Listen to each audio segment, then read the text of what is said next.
ओम श्री विष्णुवे नमः। ओम श्री गणेशाय नमः। ओम श्री महासरस्वत्यै नमः। यं ब्रह्मा वरुणेन्द्र रुद्रमरुतः स्तुवन्ति दिव्यैस्तैर्वेदैः साङ्गपदक्रमोपनिषद्गायन्ति यमशामगाः ध्यानावस्थितिगतेन मनसां पश्यन्त्यं योगिनः यस्यान्तं न विदुषुरासुरगणा देवाय तस्मै नमः।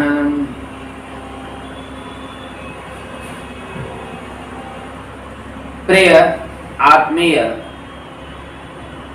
सनातन धर्मावलंबी धर्मानुरागी भक्तगण, आज के इस संध्याकालीन सत्र में आप सभी का हार्दिक अभिनंदन है।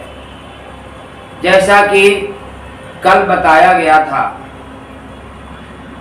ईश्वर और जीव के अंतर के बारे में, ईश्वर क्या है और जीव क्या है और भगवान कैसे प्राप्त होते हैं, किनको उनका आशीर्वाद या प्रेम प्राप्त होता है, कुछ चौपाइयों में आपको बताया गया था। गोस्वामी जी ने रामचरितमानस में जो व्याख्या की है वह सभी वेदों, शास्त्रों, उपनिषदों, पुराणों का सार है। वेनी कवि कहते भी हैं, वेद मत शोधि शोध के ग्रंथ सभय संतो असंतन के भेद को बतावतो। अर्थात गोस्वामी जी सभी वेदों, पुराणों, उपनिषदों को का अध्ययन करने के बाद रामचरितमानस की रचना की थी। उन्होंने उसमें जो भी कहा है वह वेदों का, पुराणों का, शास्त्रों का सारांश है।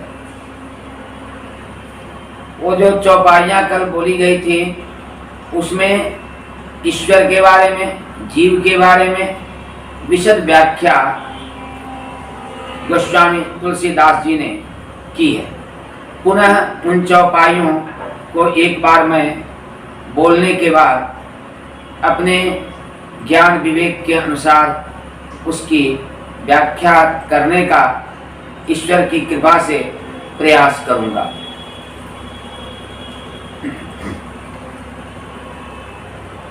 बड़ दुख कवन कवन सुख भारी, सौ संक्षेप ही कहूँ विचारी। नहीं दरिद्र सम दुख जग माही, संत मिलन सम सुख जग नाही। हरि व्यापक सर्वत्र समाना, प्रेम ते प्रगट हो ही मैं जाना। निर्मल मन जन सो मोहि पावा, मोहि कपट छल छिद्रन भावा। छित जल पावक गगन समीरा, पंच रचित यह अधम शरीरा। बड़े भाग मानुष तन पावा, सुर दुर्लभ सब ग्रंथन गावा। ईश्वर अंश जीव अविनाशी, चेतन अमल सहज सुख राशि।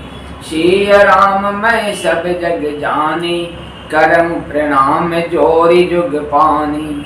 पर बस जीव स्वबस भगवंता, जीव अनेक एक श्रीकंता। ऐसे ही हरि बिनु भजन खगेशा, मिटई न जीवन के रकलेसा। तरहि न बिनु से मम स्वामी, राम नमामि नमामि नमामि। मंगल भवनय मंगल हारी, उमा सहित जहि जपत पुरारी।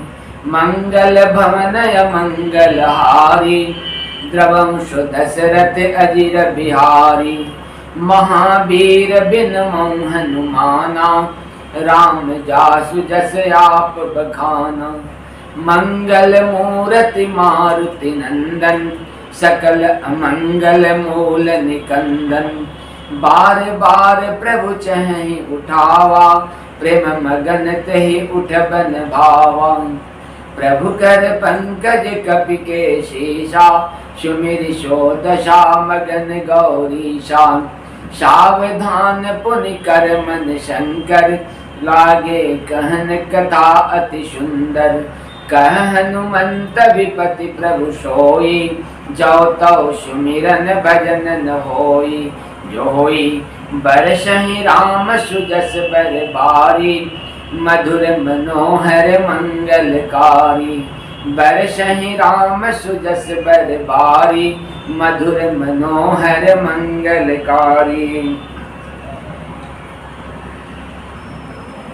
सनातन धर्मानुरागी भक्तगण, गोस्वामी जी अपने महाकाव्य रामचरितमानस में ईश्वर की व्याख्या करते हुए कहते हैं कि ईश्वर एक ही है। हम उसे भिन्न भिन्न रूप में भले माने, लेकिन ईश्वर एक ही है। और जो ईश्वर है वह अपने अधीन है, जीव दूसरे के अधीन है, जीव ईश्वर के अधीन है। पर बस जीव स्वबस भगवंता, जीव अनेक एक श्रीकंता। ईश्वर स्वतंत्र है और एक ही शक्ति एक ही है, जीव अनेकों हैं। यह जीव क्या है? पहले यह शरीर क्या है यह जान लेते हैं। क्षितिजल पावक गगन समीरा, पंच रचित यह अधम शरीरा। यह जो शरीर है वह 5 तत्वों से मिलकर बना है। क्षितिज, जल, पावक, गगन, समीर, अर्थात पृथ्वी, जल, अग्नि, आकाश और हवा। इन 5 तत्वों के मिलने से यह शरीर बना है। किसी भी जीव का शरीर इसी 5 तत्वों से मिलकर बना है। और उसके अंदर जो प्राण है वह ईश्वर का अंश है, ईश्वर नहीं है। सिय राम मैं सब जग जानी, करम प्रणाम जोरी जुग पानी। यह जो संसार है, यह ब्रह्मांड है, यह उन्हीं का रूप है। और उसी रूप को ईश्वर जानकर गोस्वामी जी इस पूरे ब्रह्मांड को प्रणाम किए हैं। ईश्वर अंश जीव अविनाशी, चेतन अमल सहज सुख राशि। यह जो जीव का जो प्राण है शरीर में, वह उसी ईश्वर का अंश है, ईश्वर नहीं है, वह उस ईश्वर का अंश है। जैसे समुद्र से हम यदि एक बूंद जल निकाल लें या एक लोटा जल निकाल लें तो वह समुद्र नहीं है, वह समुद्र का जल है। वह समुद्र तब बनेगा जब वह समुद्र में जाकर मिल जाए। इसी क्रिया को, ईश्वर में जीव को मिल जाने की क्रिया को मोक्ष कहते हैं। तो ईश्वर क्या है?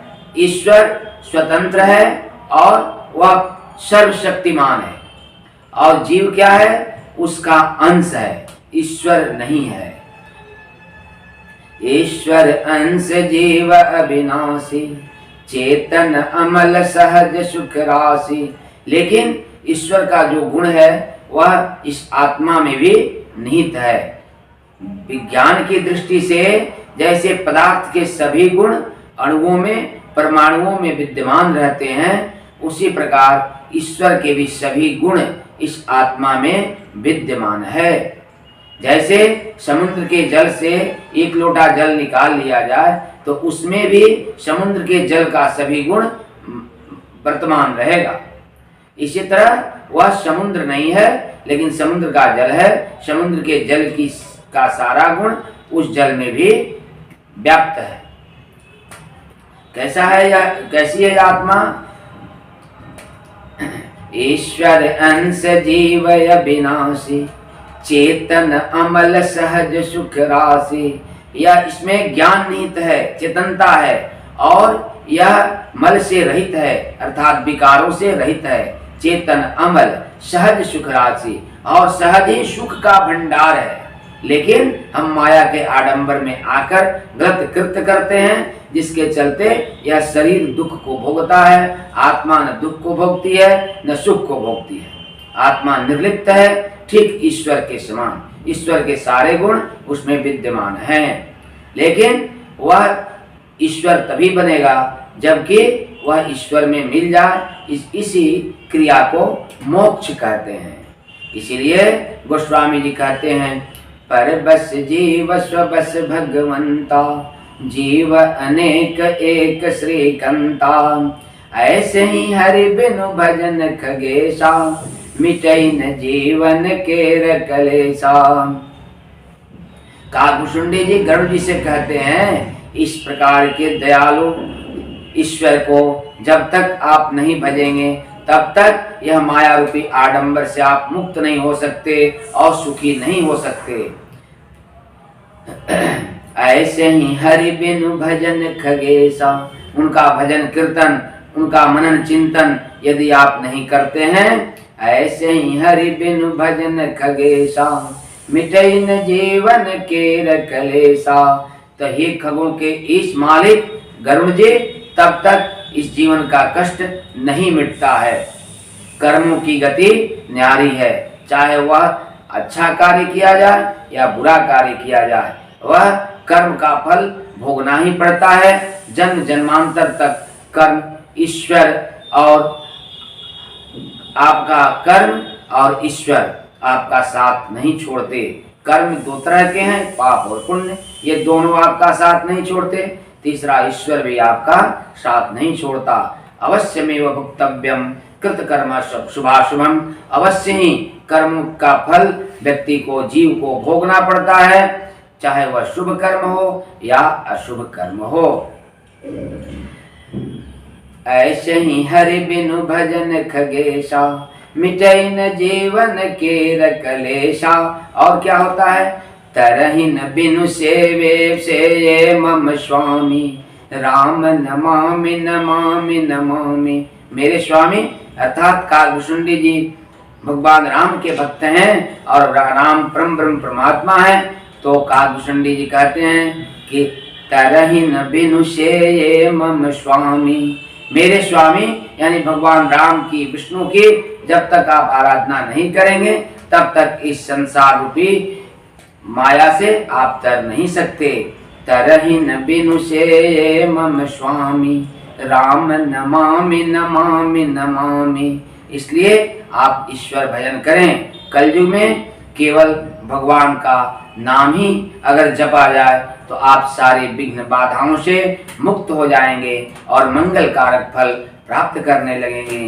क्योंकि कहा भी गया है, भाव कुभाव अलख आलसहूं, नाम जपत मंगल दिशि दसहूं। सब चारों तरफ मंगल ही मंगल होता है। आप किसी भी अवस्था में आप यदि भगवत नाम संकीर्तन करते हैं तो आपका मंगल ही होगा। इसलिए इस कलयुग में केवल नाम ही आधार है। अगर कोई एक नाम जो ही आपको अच्छा लगता हो उसका जप, उसका संकीर्तन हम यदि करते हैं प्रेम पूर्वक तो अत्यधिक फल की प्राप्ति होगी। इसलिए आप सभी से आग्रह है, कोई एक भगवत नाम से प्रेम करके और उसे निरंतर जपते रहें। जब भी समय मिले भगवत नाम संकीर्तन करें, क्योंकि कलयुग में केवल भगवत नाम संकीर्तन ही अत्यधिक पुण्य को प्रदान करने वाला है। सभी धर्मानुरागी भक्तगण का मंगल हो। इस संध्याकालीन सत्र में बस इतना ही। फिर अगले सत्र में हम सभी मिलेंगे और उसमें कुछ इसके अतिरिक्त भी अन्य भी विधाओं की तरफ हम लोग चिंतन मनन करेंगे और इसको और भी कुछ बढ़ाया जाएगा। चलिए मिलते हैं अगले अंक में। सबको साधुवाद, सबको नमस्कार।